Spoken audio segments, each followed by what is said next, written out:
thespian Francis in the studio. But I call him Francis the Francis. Francis the big guy. He's the one making, hitting the airwaves in all cases in terms of entertainment and lifestyle. So thespian Francis. No, thespian Francis is not really. Not be the name of our mama give you, definitely. But thespian Francis is actually the stage name. So first thing first, who is thespian Francis? I would say Destin Francis is a creative psychopath. Mm. I call myself a creative psychopath because I don't do the usual. I don't even know. I like to go out of the box to do my stuff. From my events to my content to what I do out there as a creative industry it's very different from the rest. Okay, so apart from being known as Desmond Francis, there is this name, Francis usually being called Allergy of Influencing. I mean, it's more like the agent. So, Allergy of Influencing, Desmond Francis, what's the mix between them? Desperate Francis was as a result of me being a student of theatre back then in 2015 to 2019. And because I was different from the rest, the name stuck, Desperate Francis. So it became a brand name too as well. Then. Because I was a dancer, I was an actor, yes, everything exactly. And so the name stuck. Everybody in theatre is already called the thespian. Well, mine stood out because I was the kind of like the most popular thespian there. But fast forward to when I'm done with school, when I graduated and all that, I decided to pick out a different brand name that would stand out other than thespian because a lot of people call me thespian, other thespians would around would want to Yeah, have a mix of have a mix. So I said to change it entirely. And the switch was really not answering a large of influence because as at then I was now fully an influencer and a promoter.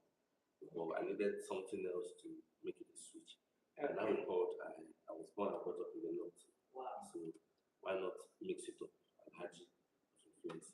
Okay. Since then it's become a thing. Okay, so you've given me tidbits of basically how you started. So let's go into the full time of entertainment. So how did your journey into the entertainment industry start, especially in the East? Because I know you schooled at music, right? Yes. So how was it like for you venturing into the entertainment industry and getting to, carving a niche for yourself in the industry?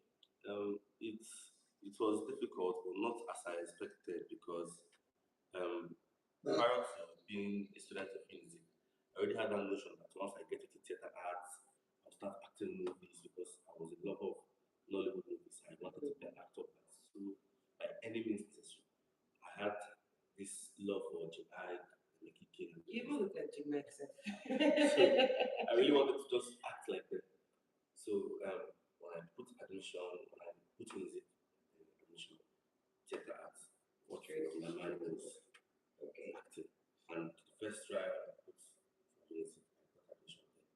I started. So on coming to music, I realized that it's not as I thought.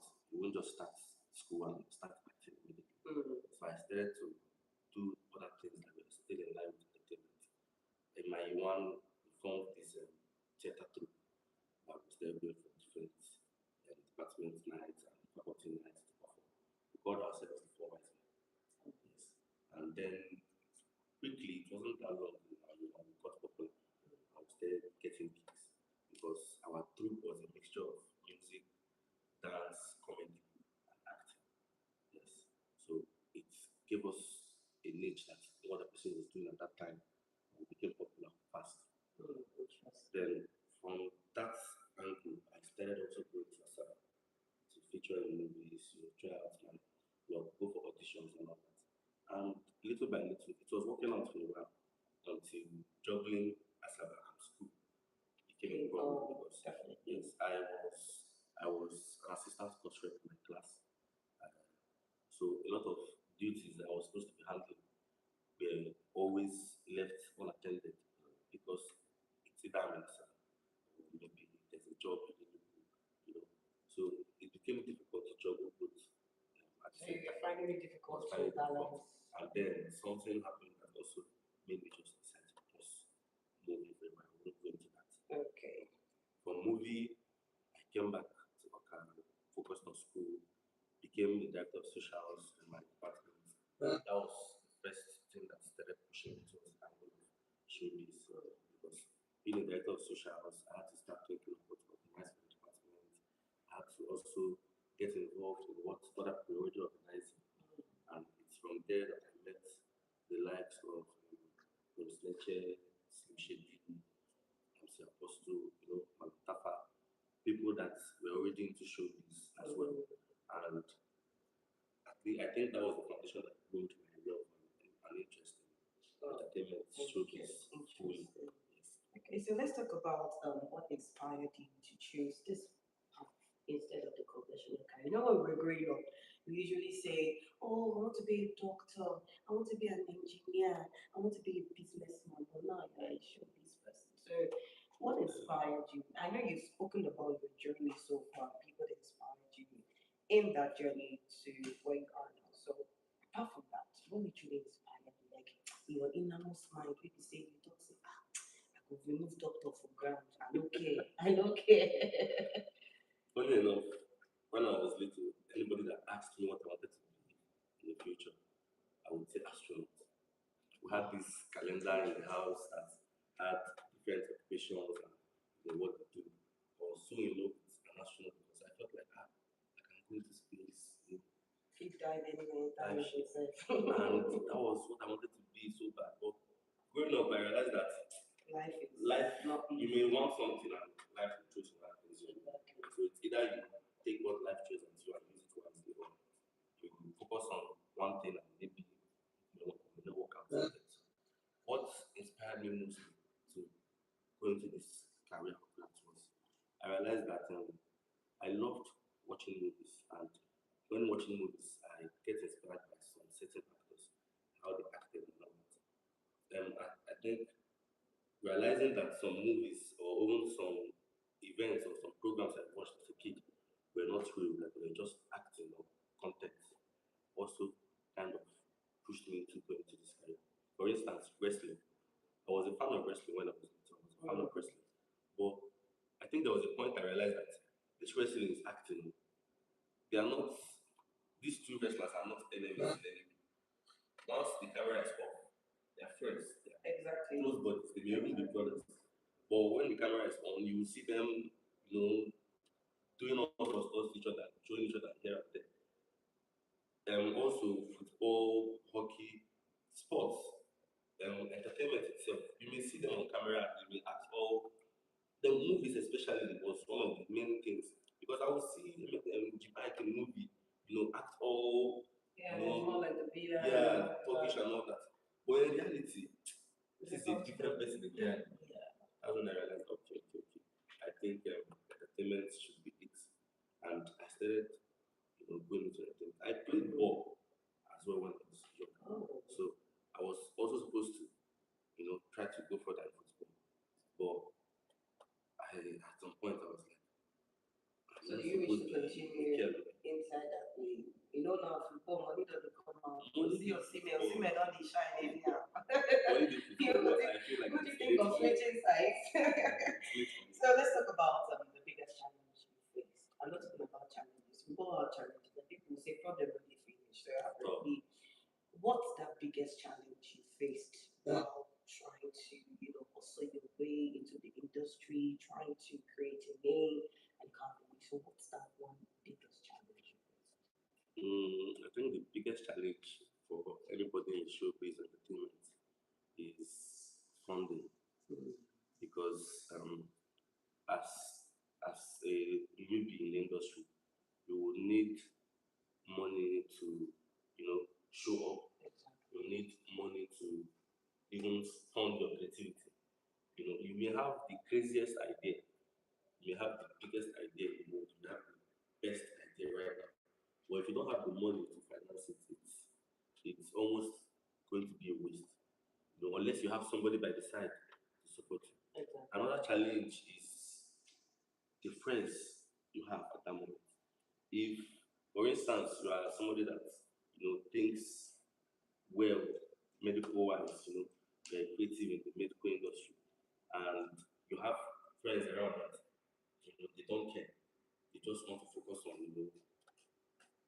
doing something different. They may not be able to help you boost that your momentum at that point. So that's also a challenge. Okay. And I think it's a good thing that for myself I discovered it in time and surrounded myself with people that were also into entertainment. Oh. And that was what helped build this team. Another challenge I would also You know, I mentioned point one out. challenge. Okay, one Because the problem, the problem no problem dey no dey finish. If you finish. list all your Problem no dey challenges, finish. it's not gonna come back again. So Problem no let's dey move finish. over to another question. So can you remember the moment you felt like your career was like you're not the big star in the moment, or your career is finally taking off? You know, it reach one point where you say, you almost say, yes, I don't balance more. I don't get my leg on a level. So what was that moment where you felt like, oh, my career is really taking off to a particular height that I really wanted to be, even though I've not gotten to that highest peak that I want to be? Because we're all of us are now live at twist. We always want more. So what's that moment? The moment for me would be when I coordinated Sabino's campus store in Ezekiel. Because at some point I sat back and realized that, okay, out of all the influencers in the town, I was the person that was approached by the team to coordinate the event. And the event was very successful that Sabinus was happy and we exchanged contacts. Even though the reply message, but My big boy. the fact that we have contact with something. And I sat back then and was like, okay, that means some things are taking shape. So That's good. So you do so many things. You know, you mentioned that you're a content creator, a dancer, influencer, and I remember your party from Kenya. Oh my God! We're going to actually have clips of that. We're not going to show you. I don't want to talk about that other one because Francis is like this apparently. But you do so many things. You're a content creator, you're a dancer. You actually said you play football at some point, which I'm telling you that you should consider going back because football don't be paid. How do you manage all of this together? You show planner, you event planner, you do this, you do that, everything all together. So how do you manage it? How do you balance yourself? How do say now they book you, so your ratings and everything. How you take the manage it? I don't think anybody has um, a laid out plan on how to manage things like this, especially when you're almost good in many things in the industry.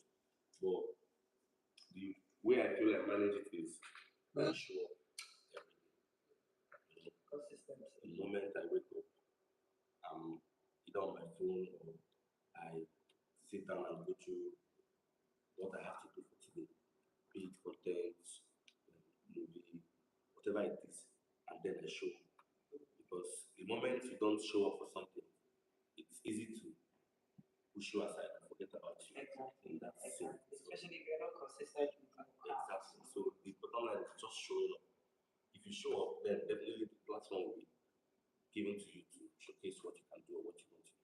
And when you do it right, they will call you again the next day. They will call you again and call you again. And you keep showing So up. the bottom line of your work is consistency, showing up for your craft. And you heard it from Gaspar Francis, aka Alaji of Flexit. And he has told us so much about his journey into the entertainment industry and also his life. And I'm even giving him some encouragement to go back to football. Football is where the all money is. So we're gonna go on a short break, and when we return, Alaji of Flexit is still in the studio. We're still going to talk about so many things and also give you highlights of what it does. And I mentioned an event that it actually creates every month. I think it's a monthly event. It's like every 2 months. Okay, every 2 months, Fun Killer Party. Fun Killer Party is one of the biggest pool parties in Okan. It's a party that you should don't miss. If you're looking for extra fun, extra vibe, and larger influences, Fun Killer Party is one pool party that you should be. But before then, we'll go on a quick short break, and when we return, we'll still continue this conversation. It's still the softer side on the ABS information. I'm your government, and we'll be right back. Chile, break now. I'm dying here. Ain't that you? You continue now. It's make I I just